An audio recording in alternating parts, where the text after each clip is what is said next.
तर हा बघा गट क 2025चा आपल्याला प्रश्न आहे. पहिली संख्या आहे 170, 197, 226, 257. तर पहिली संख्या जर बघितली तर आहे समसंख्या आहे. विषम, त्यानंतर सम, त्यानंतर विषम. मग आपल्याला इथे जो पर्याय यायला पाहिजे तर तो समसंख्याच यायला पाहिजे. त्यामध्ये जर बघितले 289 सम येत नाही, 291 सुद्धा सम येत नाही. मग राहतात आपल्याकडे दोनच पर्याय. त्या दोन पर्याय जर जेव्हा असे राहतात तर तेव्हा जर आपण बघितले तर त्या संख्यांमध्ये होणारी वाढ बघायची. 170 नंतर 197 म्हणजे कितीनं वाढते? 27नं वाढते. 197 226 म्हणजे 29नं वाढते. तर पहिली संख्या वाढते 27, दुसरी वाढते 29.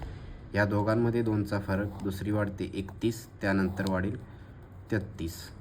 मग 7 आणि 3 किती होतात? 10 होतात.